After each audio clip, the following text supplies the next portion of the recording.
My name is Delilah Hoffman and I'm 32 years old. After a fire destroyed my home and left me with severe lung damage, I became the unwanted guest in my parents' house, sleeping in a storage room while my younger sister Madison mocked my every breath.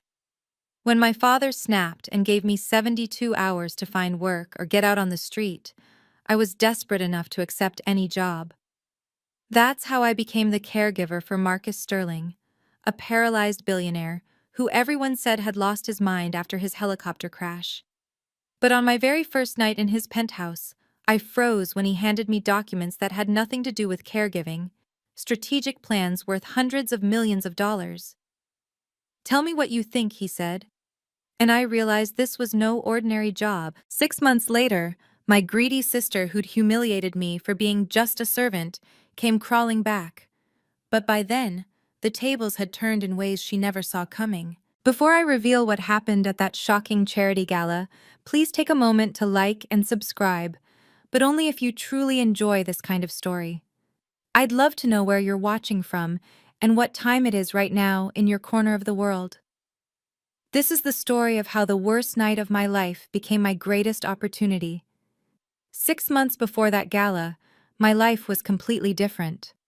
On September 3, 2024, at 2:47 a.m., I woke to the sound of fire alarms screaming through Riverside Towers, my apartment building in downtown Seattle. By the time I reached the stairwell, thick black smoke had already filled the hallways. I made it out, but barely. The fire destroyed 31 units. 47 people were hospitalized. I was one of them, with 40% lung damage from smoke inhalation. The doctors at Harborview Medical Center told me I'd need at least 6 months of recovery, possibly longer. My entire life, 10 years of professional certifications, client records, personal belongings, gone. The only thing that survived was my phone, clutched in my hand as paramedics loaded me into the ambulance. The medical bills came fast. $280,000 for 3 weeks in the ICU, respiratory therapy, and ongoing treatments. My insurance covered barely a third. As a physical rehabilitation specialist who'd built her practice on helping others recover, I now couldn't even climb a flight of stairs without gasping for air. When Dr. Martinez said I needed 6 months of recovery, I had no idea my family would see those 6 months as freeloading. My savings, meant for buying my first home, evaporated within weeks. My clients couldn't wait. They needed consistent care I couldn't provide. One by one, they found other therapists. The morning I was discharged, September 20th, I sat in a wheelchair at the hospital entrance, waiting for my parents to pick me up. I'd lost everything, but at least I had family. Or so I thought. The ride to my parents' house in Bellevue was silent, except for my occasional coughing. My father, Robert, drove with his jaw clenched, eyes fixed on the road. My mother, Patricia, kept glancing back at me with a mixture of pity and something else, embarrassment maybe. When we pulled into their circular driveway, Madison's white Tesla was already there. Through the window, I could see her in what used to be my childhood bedroom, now converted into her home office. She was on a video call, gesturing animatedly, her marketing director title plate visible on the desk. "It's temporary," my father said before I even stepped inside. "Not welcome home or we're glad you're safe, just temporary." Madison ended her call and emerged, designer heels clicking on the marble floor. "Oh, you're here," she said, looking me up and down. I was still in the hospital discharge clothes. A volunteer had donated them. "I just closed a $5 million contract with Sterling Industries. Their CEO wants our firm to handle their entire corporate social responsibility campaign." She paused, smile widening. "Anyway, I moved some things around in the guest room. Well, the storage room. Mom uses it for her crafting supplies, but there's a couch that pulls out." My mother finally spoke. "Madison's been so helpful while you were away. She even helped reorganize your father's home office."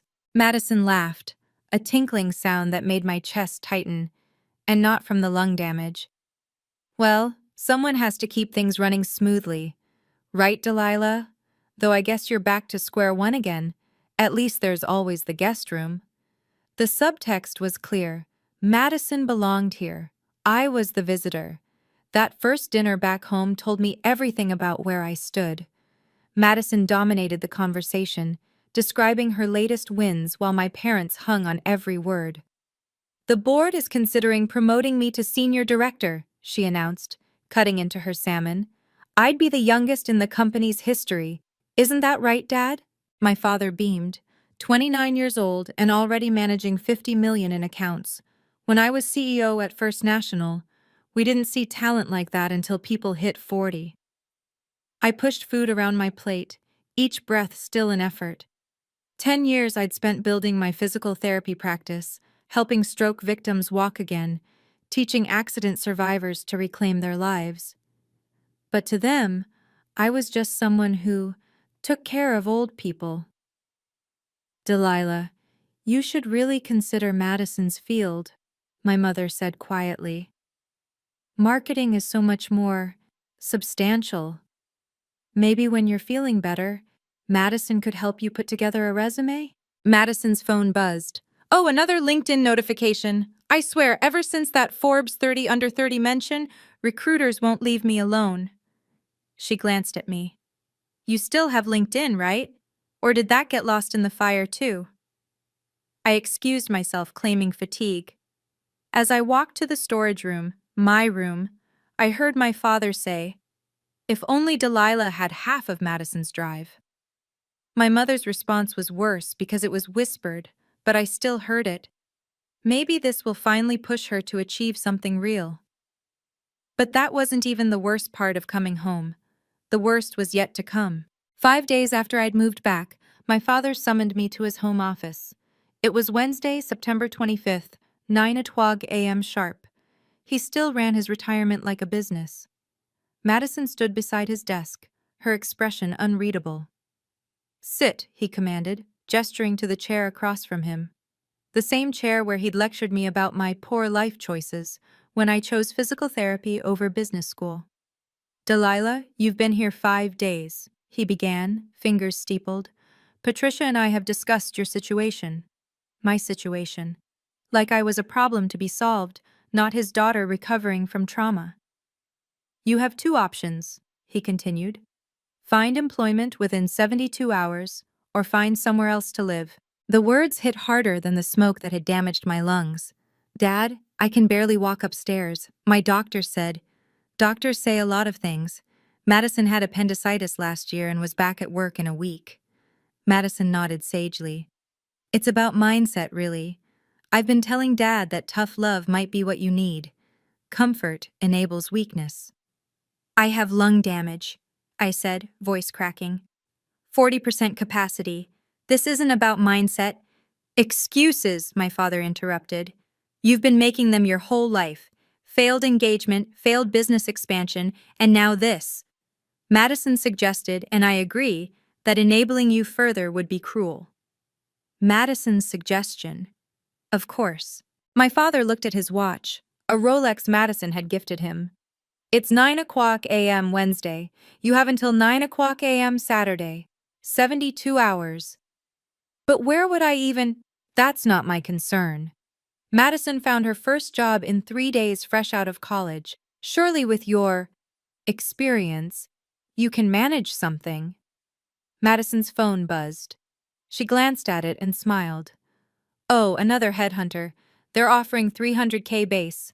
She looked at me with false sympathy. I'm sure something will turn up for you. Maybe medical reception? They usually sit down. I stood to leave, legs shaking. At the door, my father added, The clock's ticking, Delilah. Don't waste time feeling sorry for yourself. 72 hours. I had 3 days to find work or become homeless again. The next 48 hours blurred together in a haze of rejection and humiliation. I sent out 15 applications, each one an exercise in creative writing. How do you explain a 3-month gap when you were fighting for your life?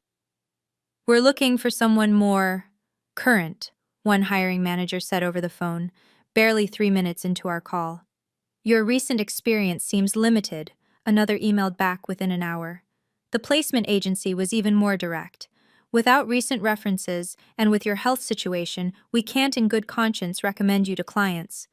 My health situation, code for liability. By Friday morning, I'd expanded my search to anything: retail, food service, call centers. The response was the same. Either I was overqualified, underhealthy, or both. One manager at a grocery store actually said, "We need someone who can lift 40 pounds repeatedly. Can you do that?" I couldn't. I could barely carry my laptop bag without wheezing. 24 hours left. I sat in the storage room, scrolling through job sites on my phone, when Madison knocked and entered without waiting. "Any luck?" she asked, voice dripping with false concern. "Dad's already started looking at storage unit prices for Mom's craft supplies. You know, for when they need this room back." She left, heels clicking down the hall. I refreshed my email, nothing. Then, at 11:47 p.m., something appeared on a specialized healthcare job board. The posting had been up for only 3 minutes. Sterling Care Services seeking full-time caregiver for private client. Medical background required. $150,000 annual salary plus full benefits. Immediate start. Must sign comprehensive NDA. Interview tomorrow, September 27th, 10 o'clock a.m. $150,000 for a caregiver position? Something felt off, but I had 12 hours left. I clicked apply. I read the posting 3 more times, certain I was misunderstanding something. Sterling Care Services, that was connected to Sterling Industries, where Madison had just landed her $5 million contract. The coincidence made my stomach turn, but beggars couldn't be choosers. The requirements were specific yet vague. Medical professional with rehabilitation experience preferred. Must demonstrate empathy, discretion, and adaptability. Physical requirements minimal. Focus on cognitive and emotional support. Comprehensive NDA required before interview. That NDA line appeared 3 times in the posting. Whatever this was, they wanted it kept quiet. I submitted my application at 11:58 p.m., attaching my certifications and a brief cover letter that didn't mention the fire, just that I was seeking new opportunities after a career transition. At 6 o'clock a.m., my phone buzzed. An email from Sterling Care Services. Please present yourself at Sterling Tower, penthouse level, at 10 o'clock a.m. sharp. Use private elevator bank C. Security will have your name. Bring government ID.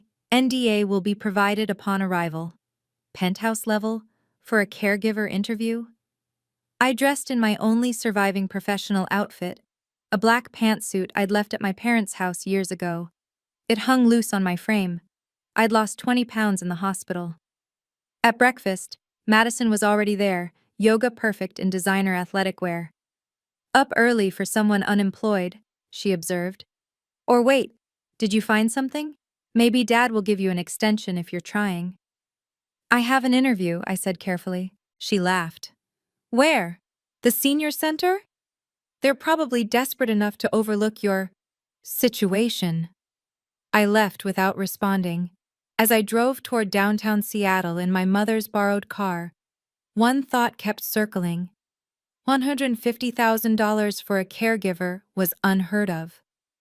What wasn't they telling me? Sterling Tower pierced Seattle's skyline like a glass needle.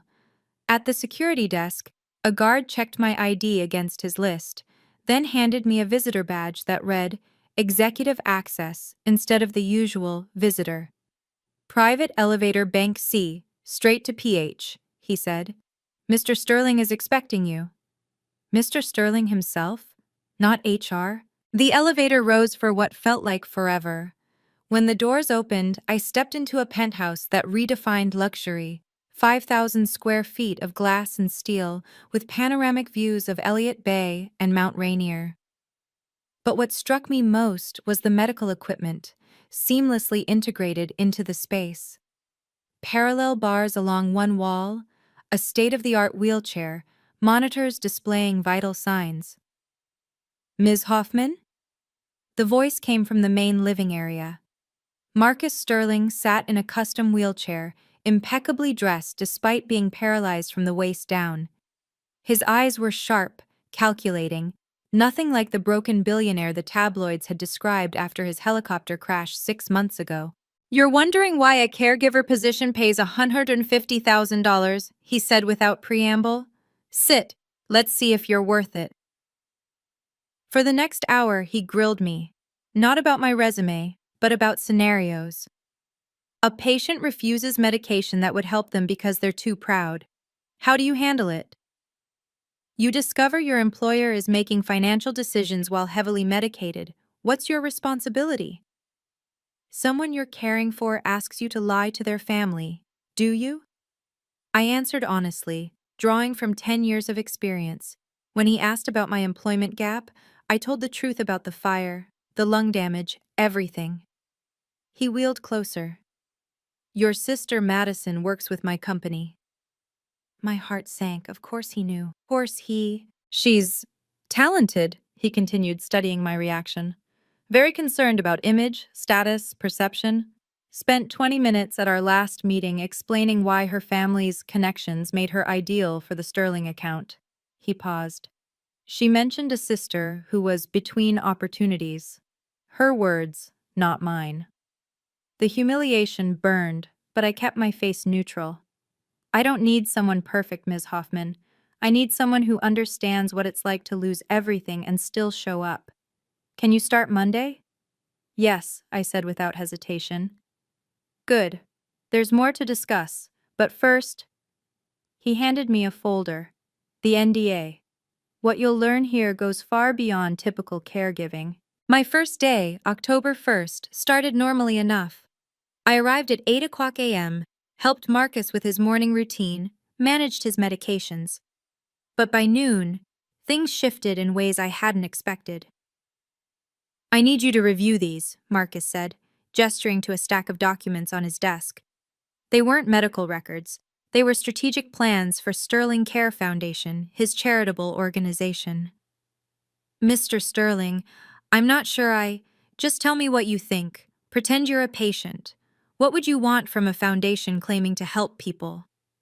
I spent 3 hours reading through proposals for healthcare initiatives, disability services, recovery programs. My suggestions came naturally. Who better than someone currently struggling with medical debt and recovery to spot the gaps? At 3 p.m., he had me sit in on a board meeting via video. My camera stayed off, but I listened as executives discussed million-dollar allocations. Marcus occasionally muted his mic and asked my opinion. This isn't typical caregiver work, I finally said. No, he agreed. It's not. The badge they'd issued me caught my eye where it lay on the desk.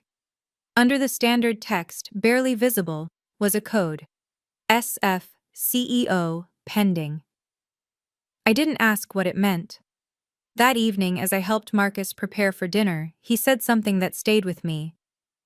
Your sister told my board that success runs in her family, that her sister, you, chose an easier path in healthcare. He looked at me directly. She has no idea who you really are, does she? Most people don't, I admitted. Good, keep it that way for now. Tomorrow, we'll review the foundation's expansion plans. I want your input on the rehabilitation centers. This definitely wasn't normal caregiving, but for the first time in months, I felt valued. 2 weeks into my new position, the inevitable happened. I was leaving Sterling Tower after a particularly long day when Madison appeared in the main lobby, strutting out of a marketing meeting. She stopped mid-stride, her Prada heels clicking to a halt. Delilah? What are you doing here? Working, I said simply, moving toward the exit. But Madison wasn't done. She raised her voice, ensuring the cluster of Sterling Industries employees nearby could hear. Oh my God, you're the caregiver. Marcus Sterling's caregiver. She laughed, the sound echoing off the marble walls. From physical therapist to servant. That's quite the career trajectory. The employees turned to stare. Some pulled out phones. I provide healthcare services, I said quietly. Healthcare services, Madison repeated mockingly. Is that what we're calling it? Wait until I tell Dad. He'll be so proud. His daughter emptying bedpans for the man whose company I just secured $5 million from. She whipped out her phone and snapped a photo of me in my scrubs. Within seconds, I knew it would be on the company's Slack with some humiliating caption. Ms. Hoffman. The voice came from behind us, sharp, authoritative. A security guard approached. Mr. Sterling is ready for you in the private elevator. Your executive clearance, ma'am. Madison's expression flickered. Executive clearance? For a caregiver? The guard ignored her, escorting me to elevator bank C, the one Madison, despite her contracts, had never been authorized to use. As the doors closed, I saw her standing there, mouth slightly open, phone still in hand. That night, Marcus mentioned the incident casually. Security reported an altercation in the lobby. My sister was just making a scene about you being a servant? He pulled up his tablet, showing Madison's Slack message. My sister, the fallen therapist, now Sterling's personal servant. How the mighty have fallen. Charming, he said dryly. She has no idea what's coming. October 15th, 2024. Marcus called me into his library, a room I'd never entered before. Floor-to-ceiling windows framed the Seattle skyline as the sun set, painting everything gold. Sit, he said, gesturing to the chair across from him. Not as a caregiver, as a colleague. My pulse quickened. Mr. Sterling, Marcus, and what I'm about to propose requires complete honesty. Can you give me that? I nodded. Sterling Care Foundation has a problem, he began. $500 million in assets, 50 programs nationwide, and we're hemorrhaging money, not through corruption, but incompetence. Our current CEO treats it like a vanity project. He's retiring in 6 months, and the board wants my recommendation for replacement. He wheeled closer. In 2 weeks, you've identified more operational failures than our consultants found in 6 months. Your suggestions on the rehabilitation center proposals would save us $3 million annually while actually helping more people. I was just offering my perspective. Exactly. The perspective of someone who's been a patient, a provider, and now someone who understands loss. He pulled out a folder. I'm offering you the position, CEO of Sterling Care Foundation, $350,000 annual salary plus equity options. The room spun. I'm not qualified. You have an MBA you never mentioned, correct? Before you specialized in physical therapy? I stared. How did he know? I investigate everyone who works closely with me, he said simply. You're overqualified for caregiving, perfectly qualified for this. But there's a condition. Of course there was. 6 months trial period. During that time, you continue as my caregiver publicly. No one knows about this appointment. Not your family, not the staff. No one. I need to see how you handle authority without fanfare, how you make decisions when no one's watching. And if I fail, there's a $100,000 penalty clause for breaking confidentiality. But you won't fail. He pushed the contract toward me. The foundation needs someone who understands what it's like to need help, not another executive playing charity. Why me, really? Because your sister represents everything wrong with corporate charity, image over impact. You're the opposite. The question is, can you handle being underestimated for 6 more months? I thought about Madison's sneer, my father's ultimatum, the storage room I called home. Where do I sign? Are any of you watching from a similar situation? When your own family becomes the most toxic presence in your life? Please leave a comment and let me know. And if you want to see how Madison reacts when she learns the truth, don't forget to subscribe and hit that notification bell. Trust me, the best part of this story is just ahead. October 20th, 2024, 2:00 p.m. The offices of Baker McKenzie occupied the entire 40th floor of the Columbia Center. James Mitchell, Sterling Industries' chief legal counsel, was waiting in a private conference room with 2 other attorneys. Ms. Hoffman, James stood, extending his hand. Marcus speaks highly of you. Shall we make this official? The contract was 40 pages long. SF 2024 01 was stamped on every page. As I read through it, certain clauses stood out. The appointee agrees to a 6-month trial period beginning October 20th, 2024, ending April 20th, 2025. During this trial period, the appointee will maintain current caregiving duties while assuming CEO responsibilities remotely.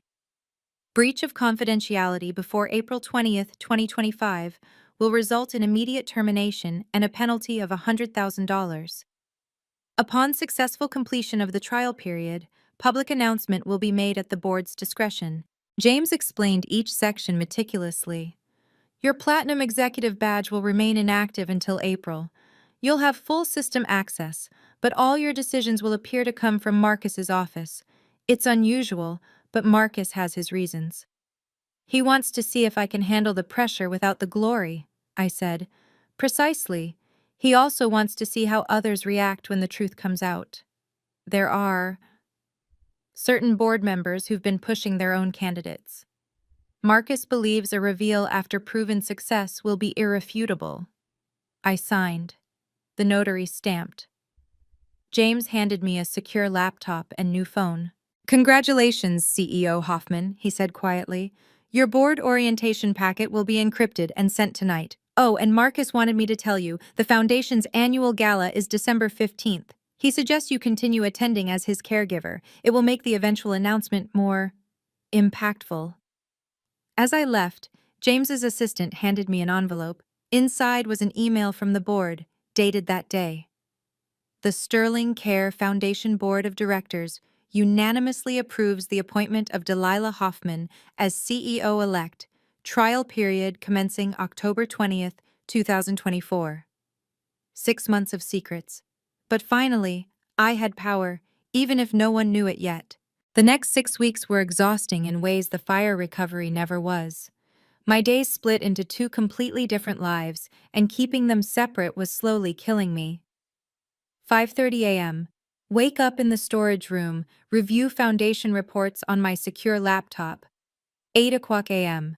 Arrive at Sterling Tower as Marcus's caregiver, help with morning routine. 10 o'clock a.m. While Marcus napped, I'd video conference with program directors nationwide, camera off, voice disguised as Mr. Sterling's assistant. 2 o'clock p.m. Back to caregiver duties, medications, physical therapy exercises, the tasks Madison would mock if she knew. 4 o'clock p.m. Strategic planning. I restructured 3 failing programs, reallocated $8 million in funding, and hired 15 new directors, all under Marcus's name. 7 o'clock p.m. Home to face my family's condescension. Still emptying bedpans? Madison asked one night at dinner, November 5th. I saw you at Sterling Tower again. My team calls you the help now. It's actually perfect. I manage $5 million of their money, you manage their owner's bathroom needs. My father nodded approvingly at Madison while barely acknowledging me. At least you're employed, he said, as if that was the best I could hope for. My mother stayed silent, as always. The pressure was crushing. Twice, I almost broke. Almost told them everything. But then I'd remember Marcus's words. Power exercised quietly is power multiplied. By Thanksgiving, I'd increased the foundation's efficiency by 35%, launched 2 new rehabilitation centers, and secured partnerships with 12 hospitals. The board was ecstatic.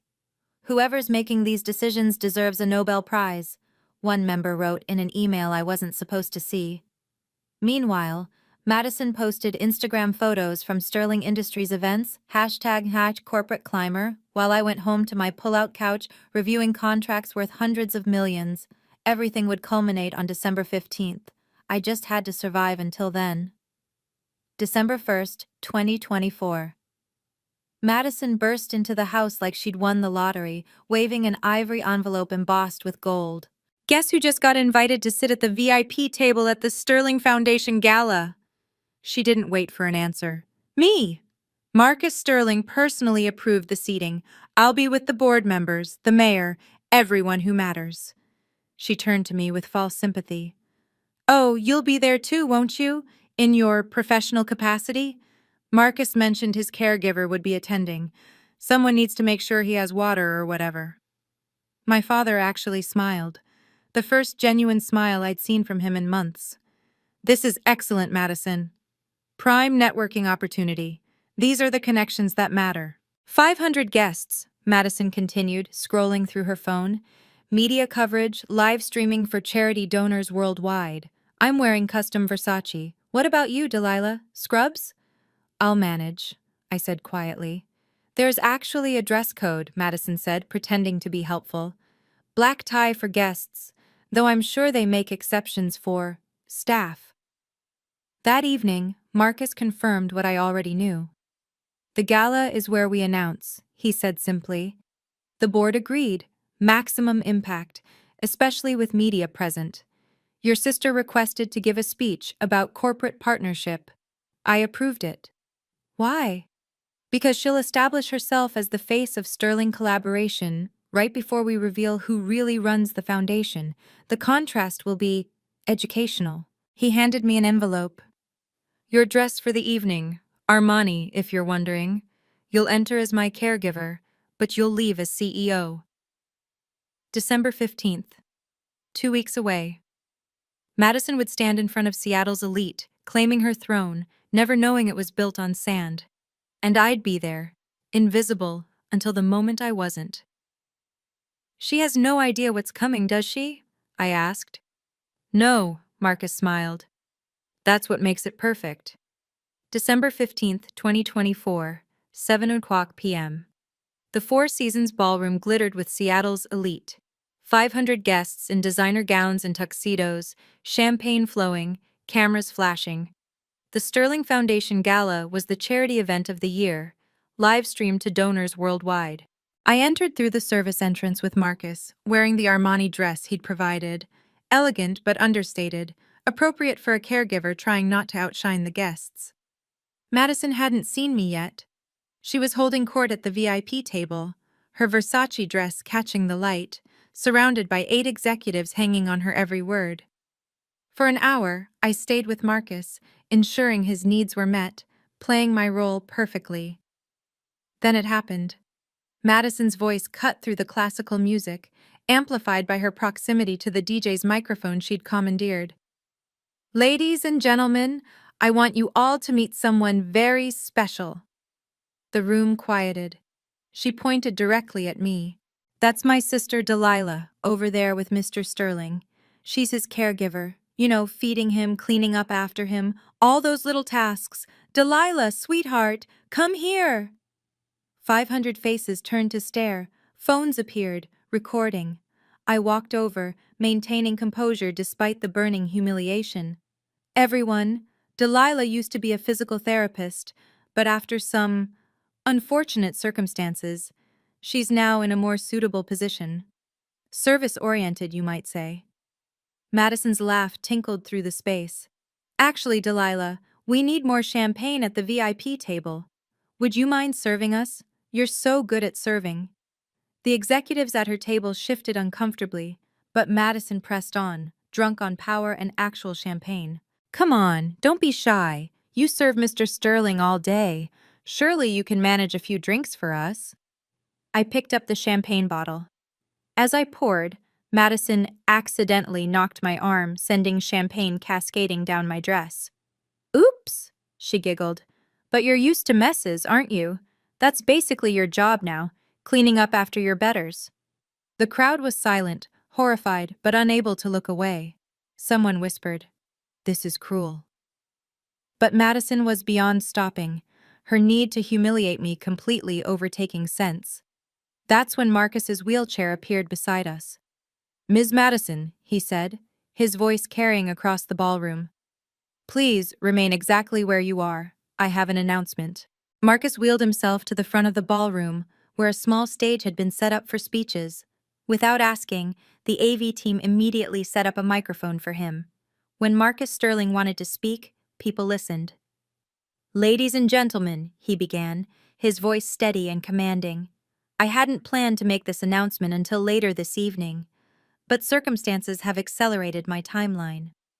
Madison remained standing where she was, a satisfied smirk on her face. She clearly thought this was about the $5 million contract, perhaps an expansion. Several of her executives straightened their ties, preparing for good news. 6 months ago, Marcus continued, I was looking for someone exceptional to lead Sterling Care Foundation into its next chapter. The foundation, as you know, manages $500 million in charitable assets and oversees 50 programs nationwide. The crowd leaned in. Madison's smile widened. She'd mentioned to everyone that she was being considered for a board position. This person needed to understand loss, recovery, and most importantly, the dignity of every human being, whether they're a CEO or someone struggling to survive. His eyes found mine in the crowd. The selection process was unusual. I wanted someone who could lead without ego, make difficult decisions without fanfare, and transform lives without seeking credit. He pressed a button on his chair's control panel. The massive screens around the ballroom lit up. For the past 6 months, this individual has been working incognito, restructuring our programs, saving millions in waste, and expanding our reach to help thousands more families. Madison whispered to her table. He's building up to something big. This is probably about our partnership expansion. Marcus smiled, not his polite business smile, but something sharper.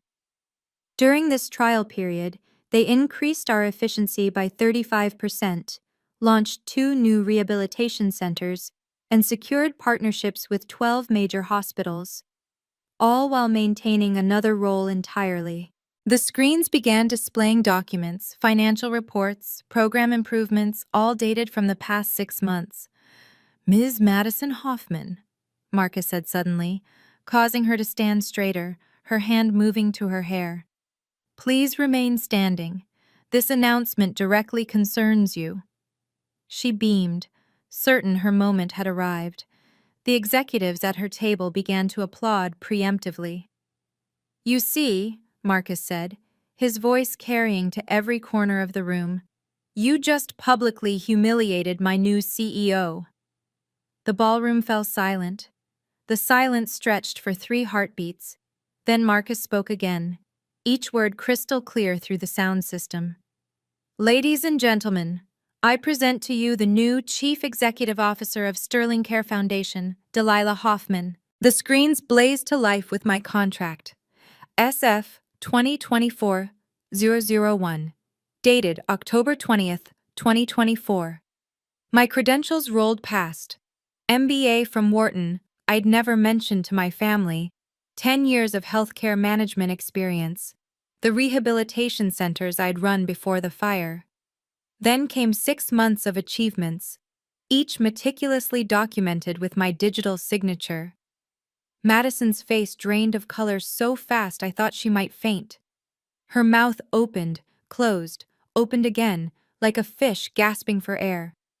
The champagne glass slipped from her hand, shattering on the marble floor.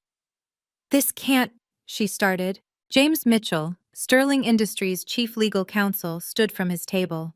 I can verify the authenticity of all documents. Ms. Hoffman was unanimously approved by the board of directors 6 months ago. She's been serving as shadow CEO while maintaining her cover role to assess our operations from the ground up. Marcus continued, his voice now addressing Madison directly. The woman you just called a servant, who you demanded serve drinks to your table, controls $500 million in charitable funds. This includes, I should mention, the $5 million earmarked for your company's corporate social responsibility program. The crowd exploded. Phones came out. Not discreetly, but openly, recording everything. The live stream chat, visible on a side screen, went wild with comments. But she's a caregiver, Madison sputtered, her voice cracking. She's been my caregiver, yes, Marcus said calmly. While simultaneously restructuring our entire foundation, she's helped me with my medical needs in the morning, then authorized millions in funding in the afternoon. She's the embodiment of servant leadership, something you clearly don't understand. The screens now showed a side-by-side comparison. Madison's LinkedIn boasting about her connections and family success, next to my 6 months of silent achievements, 35% efficiency increase, 3 million saved, 2,000 additional families helped. I, I didn't. Madison looked around desperately. Her executives had stepped back, creating distance. One was already on his phone. I could guess with whom. Ms. Hoffman, Marcus addressed me formally. Would you join me on stage? It's time Seattle met their new foundation leader properly. As I walked toward the stage, the crowd parted. Someone started clapping, then another, then hundreds. By the time I reached Marcus, the ballroom thundered with applause. Madison stood alone in the center of the floor, Versace dress glittering, tears streaming down her face, as 500 people watched her world collapse. Her phone buzzed incessantly. I could see the screen lighting up with CEO calling, over and over. One more thing, Marcus said as I took the microphone. That $5 million contract, it's under review. We don't partner with companies that employ individuals who publicly humiliate others, especially not when that person is family. Madison tried to speak, but no words came. Her carefully constructed image, the successful sister, the corporate climber, the family favorite, shattered in front of Seattle's most influential people. Her phone rang audibly in the silent ballroom. She fumbled for it with shaking hands, saw the caller ID, and went even paler. The CEO of her company. She declined the call. It rang again immediately. I need to. She took a step toward the exit, wobbled in her designer heels, and nearly fell. One of her executives, perhaps out of basic human decency, reached out to steady her, but she jerked away. This isn't over, she whispered, though the microphones caught it, broadcasting her words to everyone. You planned this. You and him. You set me up.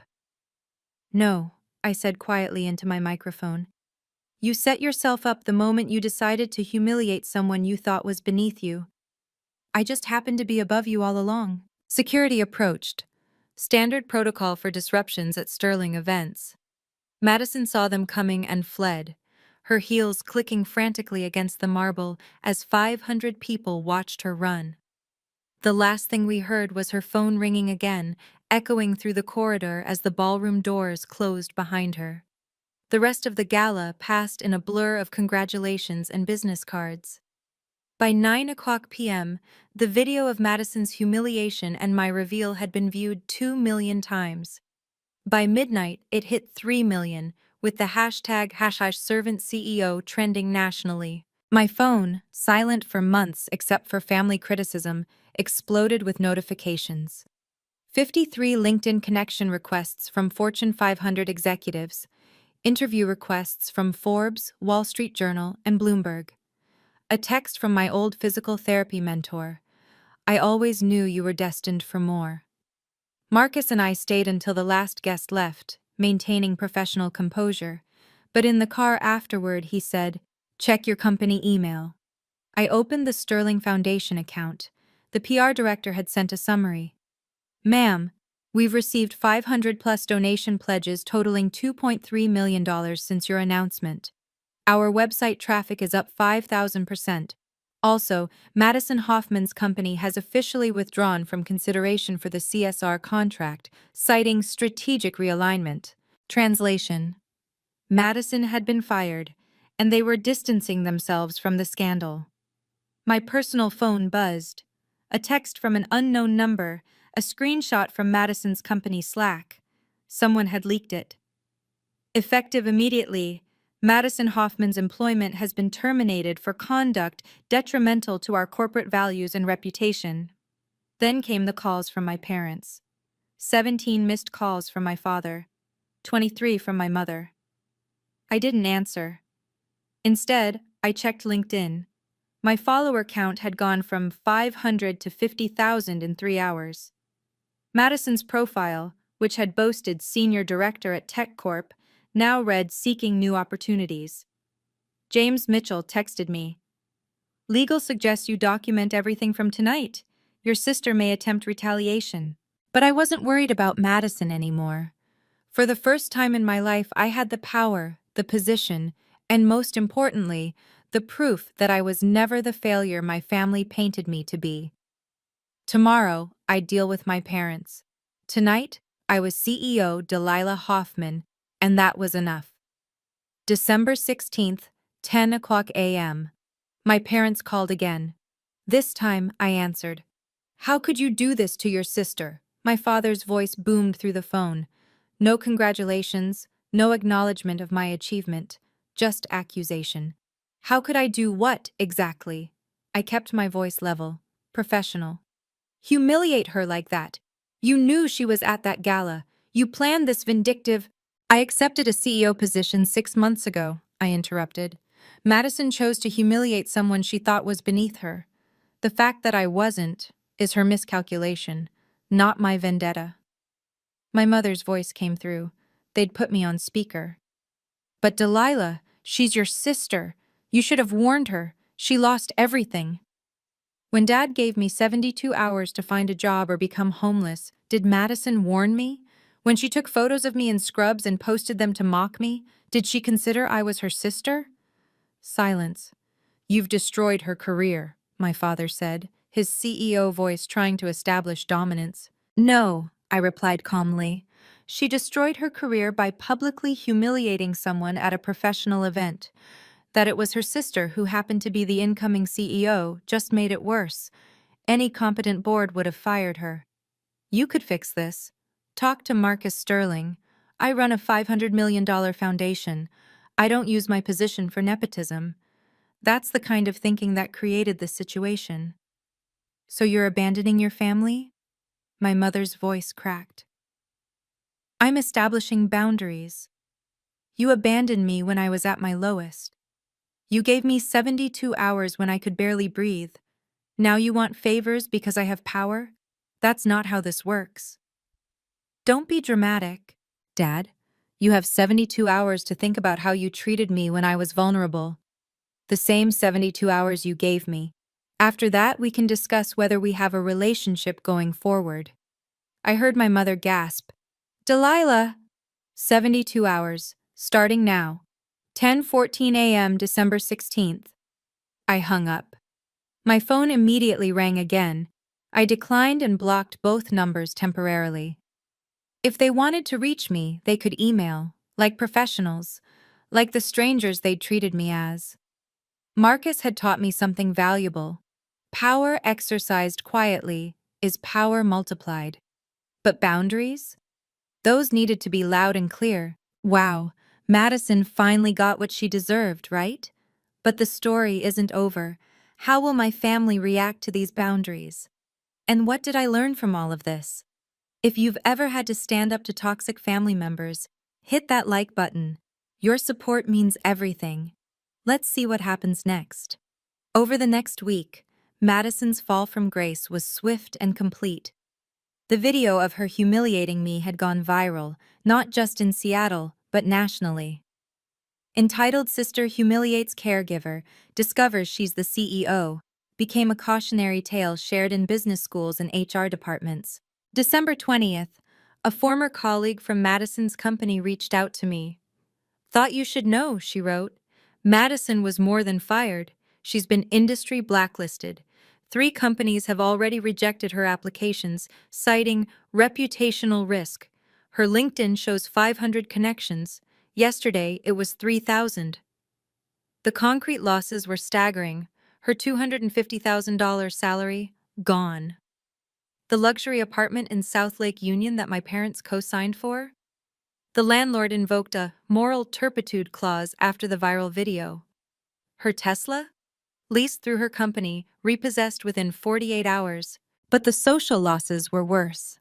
Madison's Instagram, once filled with corporate events and networking photos, went private after thousands of comments calling her out.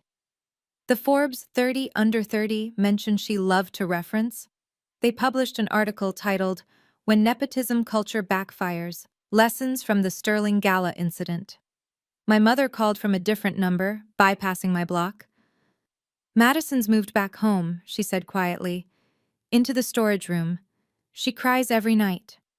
The same storage room where I'd slept, where I'd applied for jobs desperately, where Madison had stood laughing about my fall from grace. That must be difficult, I said neutrally. Can't you help her? Some small position at the foundation? Mom, would you hire someone who publicly humiliated their own family member at a professional event? Silence. Neither would I. Madison made her choices. Now she lives with them, just like I had to. The irony wasn't lost on anyone. Madison, who'd mocked me for being a servant, was now serving coffee at a local cafe, the only place that would hire her. December 18th, exactly 72 hours after my ultimatum. My father called from his office line, a number I hadn't blocked. Delilah. His voice sounded different, older, tired. Dad? I've been thinking. For 72 hours, as you demanded. He paused. I was wrong. They were words I'd never heard from Robert Hoffman, former bank CEO, the man who ran his family like a corporation. I lived through Madison because she was everything I thought success looked like. Young, aggressive, climbing the corporate ladder, just like I did. His voice cracked slightly. When you chose healthcare, chose helping people over making money, I saw it as weakness, as failure. And when I lost everything in the fire, I saw it as confirmation that your path was wrong, that Madison's way was right. He took a breath. I failed you as a father. Not just then, but for years before. It was more than I'd expected, but not quite enough. Dad, you didn't just fail me. You abandoned me when I was most vulnerable. 72 hours to find work when I could barely breathe. I know. Madison suggested it, said it would motivate you. And you listened to her over your own judgment? She was successful. You were dying? Recovering? Your daughter who needed help? Silence stretched between us. I don't need your apology, Dad. I need your respect. And that means accepting that my path, my choices, my career, they're valid, even when they don't look like yours or Madison's. The foundation work you're doing, it's impressive. It was impressive before you knew about it too. When you thought I was just a caregiver, I was still your daughter. That should have been enough. You're right. Another first. Would you consider dinner? Just you and me? Maybe, after the holidays. And Dad, this conversation doesn't fix everything. It's just a start. I understand. But I wondered if he really did. Recognition born from success wasn't the same as unconditional love. Still, it was more than I'd had before. By the end of Q1 2025, my quiet work became very public success. The Sterling Care Foundation launched 10 new programs focused on fire survivors and respiratory rehabilitation, personal causes that now had professional backing. The numbers spoke louder than any family dinner could. We'd helped 5,000 families in 3 months, opened 2 state-of-the-art rehabilitation centers, and increased our donor base by 300%.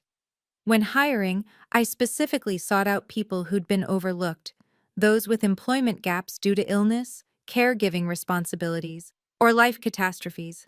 They became our most dedicated employees. March 15th, Marcus called me into his office. The board wants to expand your authority. They're proposing you oversee our East Coast operations too. That's $1 billion portfolio. You've earned it. Your story, your approach, it's changed how people see us. We're not just another tax write-off for billionaires anymore. We're actually helping people. The Seattle Times ran a feature.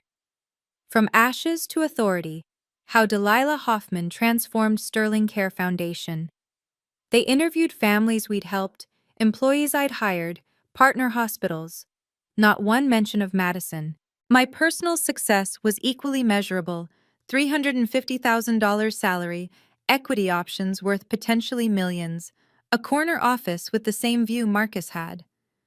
I'd moved from my parents' storage room to a downtown penthouse.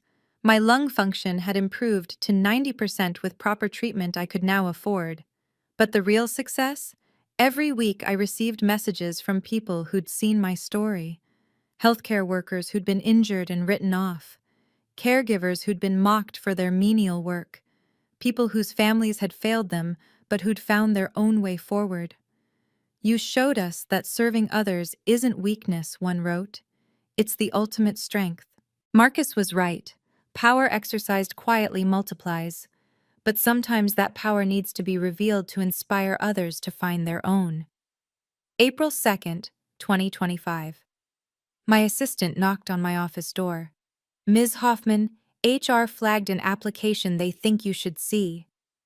I knew before opening it. Madison Elise Hoffman, applying for marketing coordinator at Sterling Care Foundation. A position 3 levels below her former title, paying $65,000. A quarter of what she'd made before. Her cover letter was professionally written but desperate between the lines. I bring 5 years of marketing experience and intimate knowledge of Sterling Industries' corporate culture. I'm passionate about redemption and second chances, values I understand the foundation embraces. Redemption. Second chances. 6 months ago, she wouldn't have known what those words meant. I followed protocol, forwarding it to HR with a simple note. Process according to standard procedures. No special consideration either way. HR's response came within hours. Application flagged for concerning behavior history.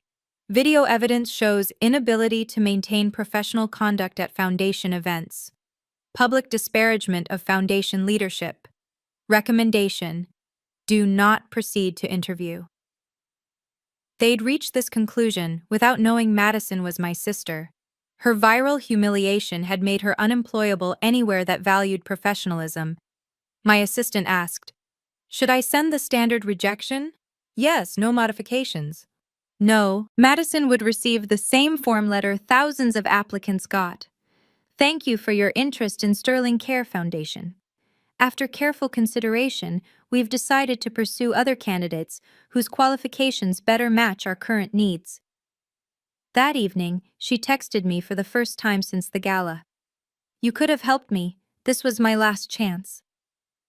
I typed several responses, deleted them all, then sent. "I processed your application the same as anyone else's. The decision was made by HR based on documented behavior. I didn't sabotage you, Madison. I also didn't save you. That's what professional boundaries look like." She didn't respond. But my mother called an hour later. "She's desperate, Delilah. She was desperate when she humiliated me publicly. That was her choice. The consequences are hers, too." "You're really going to let your sister suffer?" "I'm going to let my sister experience accountability. There's a difference. Some bridges don't need rebuilding. Some people need to construct their own path forward, just like I had to." Madison would either learn from this, or she wouldn't. Either way, it was no longer my responsibility to save her from herself. April 10th, 2025. My mother appeared at my office without warning, the first time she'd ever visited me at work, anywhere. "Security said you had to approve my entry," she said, looking around the executive suite with wonder. "This is really all yours? Would you like some coffee, Mom?" She sat across from my desk, the same woman who'd stayed silent during every family attack, now looking small and uncertain. "I came alone," she said, as if that was significant. And it was. Patricia Hoffman never went anywhere without Robert's permission or Madison's company. "I wanted to tell you something." She pulled out an old photo album from her purse. "You at your college graduation, your first therapy certification, the clinic you opened. Pictures I didn't know she'd kept. I was proud of you. I was always proud. I was just scared of Dad?" She nodded, tears forming. 28 years of marriage, and I never once contradicted him. When Madison became his golden child, it was easier to go along, safer. And when I was dying, when I needed support, I failed you. I chose the easy path over the right one." She touched a photo of me helping an elderly patient walk again. You were doing what I never could, standing up, helping others stand up, and I let them tear you down for it. Mom, I appreciate this, but I'm not asking for forgiveness. I'm asking for a chance to know you, the real you, not the daughter Robert wanted or the sister Madison competed with. You. It was more than I'd expected from my perpetually passive mother. Okay, I said carefully. Coffee, once a week, just us. But if you bring up Madison's situation or try to guilt me, I won't. This is about us. For the first time in years, my mother smiled at me like she actually saw me. October 15th, 2025. Exactly 1 year since Marcus first offered me the CEO position. My life had transformed beyond recognition. I started each morning with yoga on my penthouse balcony, watching Seattle wake up. My lung capacity had recovered to 90%, though I still carried an inhaler, a reminder of how far I'd come. The medical debt that once crushed me was gone, paid off within 2 months of my CEO salary. My daily routine now: 6 a.m. yoga, 7 a.m. therapy session. Taking care of mental health was no longer a luxury. 8 a.m. arrival at the foundation, where I led a team of 200 people who respected me not because of my title, but because I'd earned it. The numbers told one story.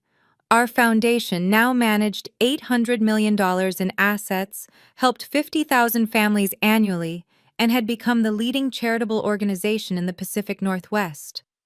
My personal net worth, including equity options, approached 8 figures. But the personal growth told another. I was dating Dr. James Chen, a pulmonologist I'd met in my support group for fire survivors. He understood trauma, recovery, and most importantly, respected boundaries. We took things slow, building on shared values, rather than status or appearance. "You've changed," he said one evening, as we watched the sunset from my balcony. "6 months ago, you apologized constantly. Now you own your space." He was right.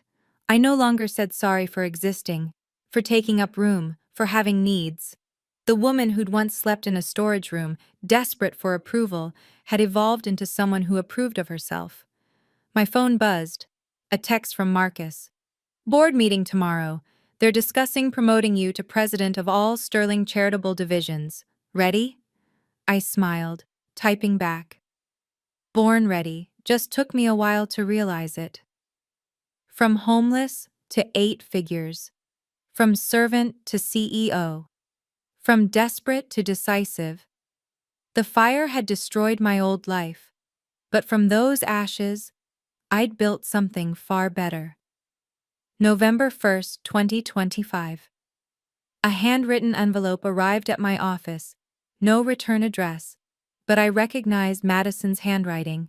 3 pages, single-spaced, the careful penmanship of someone with too much time. "Delilah, I know you won't respond to this. I wouldn't either, but I need to write it. I was jealous, not just at the gala, but always. You chose helping people over making money, and everyone loved you for it. Clients sent you Christmas cards, patients invited you to their grandchildren's weddings. Dad never got Christmas cards from his employees. I convinced myself your way was weakness, because admitting it was strength meant admitting I was weak. Every promotion I got, every bonus, every accolade, none of it made me feel the way you looked when you helped someone walk again. When you lost everything in the fire, I saw an opportunity to finally be the only successful daughter. I pushed Dad to give you that ultimatum. I posted those photos. I needed you to be beneath me because I'd always felt beneath you. The gala was supposed to be my triumph. Instead, it revealed what everyone probably already knew. I was successful, but empty. You were struggling, but substantial. I work at a coffee shop now. Yesterday, a customer recognized me from the video. She said, "You're the sister who learned the hard way." She was right. I'm not asking for forgiveness or help. I'm just telling you that I understand now. Success isn't about being above others. It's about lifting others up. You always knew that. I'm 30 years old and I'm just learning it, Madison. I read it twice, then filed it in my desk drawer. No response needed. Some apologies were for the person giving them, not receiving them. Madison needed to write it. I didn't need to absolve her. Growth happens at different speeds for different people. Maybe Madison would find her way, maybe not. But it was her journey now, not mine. December 15th, 2025. 1 year to the day since everything changed. This time, I stood at the podium as host of the Sterling Foundation Gala, wearing custom Oscar de la Renta, addressing 500 guests plus thousands watching the live stream. Last year, many of you witnessed an unexpected revelation, I began, getting chuckles from the audience. This year, I promise no surprises, just results. The screens lit up with our achievements: $1 billion in assets under management, 75,000 families helped, 15 new rehabilitation centers opened. But more importantly, stories of lives changed, including my own. A year ago, I entered this room as a caregiver. There's no shame in that title. Caring for others is the highest calling we have. But tonight, I stand here as proof that sometimes the fires that destroy us also forge us into who we're meant to be. Applause thundered through the ballroom. Then I saw her. Madison stood in the back, wearing a catering uniform, holding a tray of champagne. Our eyes met across the room. She didn't run. She didn't hide. She simply nodded. An acknowledgement of the reversal, the consequences, the journey we'd both taken. I continued my speech without acknowledging her. No public humiliation, no call-out, no revenge, just professional focus on the Foundation's future. Tonight, we announce our most ambitious project yet, the Phoenix Program, providing free rehabilitation services to fire survivors nationwide, because everyone deserves the chance to rise from their ashes. Later, as I mingled with donors, Madison approached with her tray. "Champagne, Ms. Hoffman?" "Thank you," I said, taking a glass, treating her exactly as I would any other server, with respect but without familiarity. She moved on to the next guest. No scene, no drama, just two sisters occupying very different spaces in the same room. The irony wasn't lost on anyone who remembered last year, but no one commented. That chapter was closed. Marcus wheeled up beside me. "You handled that with grace." "There's nothing to handle. We're each where our choices led us." That night, Times Magazine announced their Power 100 list. I was number 47. Madison was serving cocktails to number 46.